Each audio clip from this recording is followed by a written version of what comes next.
and welcome back to Lucky Loaders 15, where I'll be giving you 4 selections for today's horse racing action. Now before we get stuck into them, I quickly just want to recap on how our tips performed yesterday.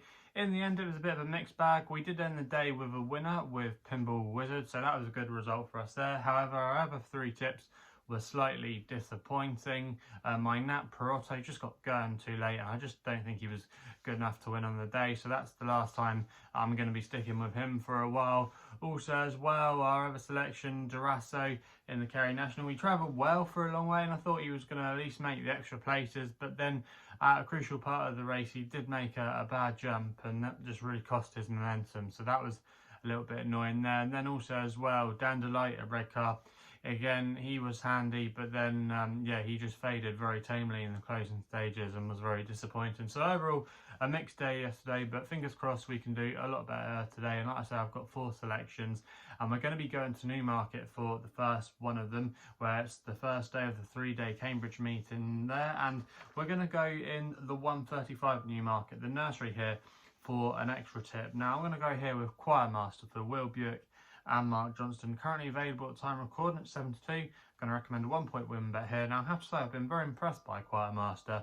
on his last 2 efforts, most notably when he won at Beverley on his penultimate start. He absolutely obliterated them from the front that day, and if you actually go and have a look at how the form has stacked up since, it's actually quite good. That run at Beverley's produced quite a few winners. He then went to Bath next time out when he had to carry a penalty. Okay, it was only a 3-run race, but you have to say he did it very easily, and yeah, giving away weight to those rivals as well was also something you should have marked down on that run. So yeah, I do think he's progressed quite well so far, and I think he's definitely better than his mark of 84 on his nursery debut. I think he could arguably be rated a little bit higher. So yeah, I think he's got a very good opening mark. There's not a lot of pace on in here as well, so you might just be able to bully them from the front.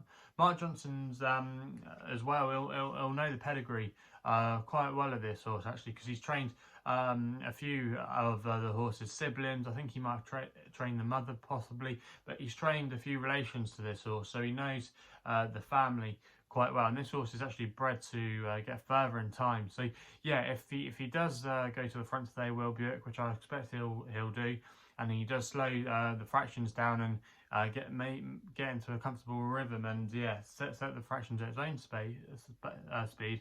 I just think Choirmaster might just have too much for them in the closing stages. He might make it a real stamina test over the mile. So at 7 to 2, I don't think that's a bad price there, and that's why he's going to be my first selection of the day. We then go to my Longshot in the 245 in the Tattersall Stakes Group 3 contest. Going to be my Longshot here, and I thought Cresta was the way to play for Tom Marquand and Martin Mead. I'm going to recommend a 0.5 win on the nose bet here for these connections. Now, and this horse Cresta, I have to say, go back and watch his replay if you haven't done so already, because when he won at Leicester, boy did he show a really good turn of foot. He was actually beating Modern Games that day, and the way that he beat him was quite impressive.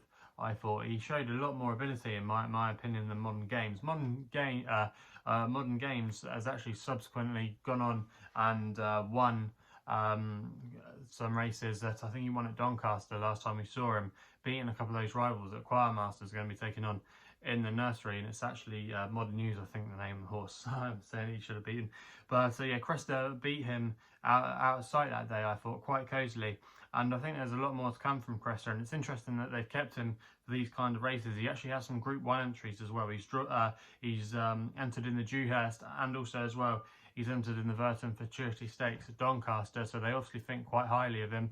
Martin Mead as well can do very well with his juveniles, and this horse has got a pedigree that suggests he'll keep on improving. And yeah, I think Cresta at 7 to 1 is quite a dangerous player here. I know Andre Farb's horse's favourite, and you have to respect that, but I just think Cresta, there could be a lot more to come. It was a taken debut, yeah, and I think he could go very close in that race at Newmarket today. So that's going to be my selection there. We then go to my Nat, which runs in the 255 at Pontefract. Now, this is only a 4-runner race, but I think it could be quite a tactical affair, and I think the outside of the 4 might win, and that is Living Legend for Joey Fannin and Mark Johnston, currently available at the time recording at 9 to 2. That price was available Bet365. Now, this horse is quite an interesting horse, actually. He was running a couple of years ago when he showed quite a lot of ability. But then he was ruled out for quite a while. We didn't see him until this year. And actually, to be fair, I think he's actually run okay. He finished 4th at Newmarket, which actually was a more than respectable run.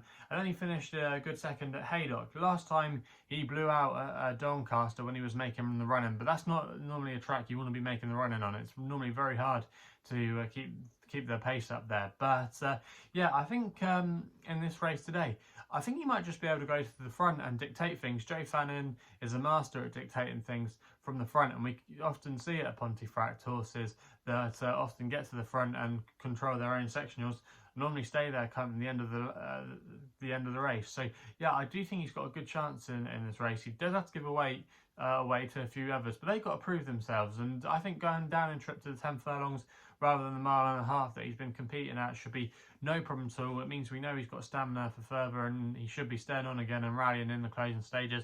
I think there's lots to like about the chances of Living Legend today, and even though he has been weak in the market, I think he's got a good chance actually of pulling off a bit of surprise. So yeah, he's going to be my nap of the day in the 2:55 at Pontefract. We then stay at Pontefract for the next best in the 5:15 with a horse called Fossos for Ella McCain, claiming 3, riding for Tim Easterby. Now this horse recorded a good effort, I thought, last time out when he was only collared late on over 6 furlongs.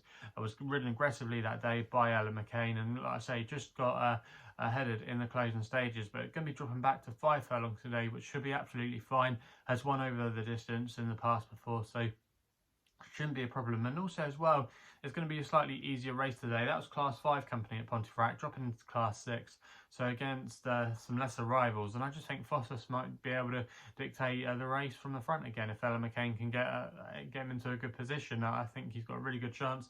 Around about 5-2, not my most original selection, but yeah, I just think he could take all the beat in there, and I think he'll go very, very close. So yeah, they're going to be the 4 tips for today's racing. Let me know in the comments box below what you'll be backing today.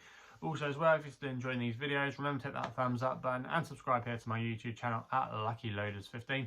Also as well, if you want to follow me on Twitter, that's the place to do so on social media, where my handle is at LuckyLoader15. And if you want to find out a little bit more about myself, my website is www.chrisloaderracing.co.uk. So please gamble responsibly. Hopefully we can have some winners for you today, and we'll be seeing you soon.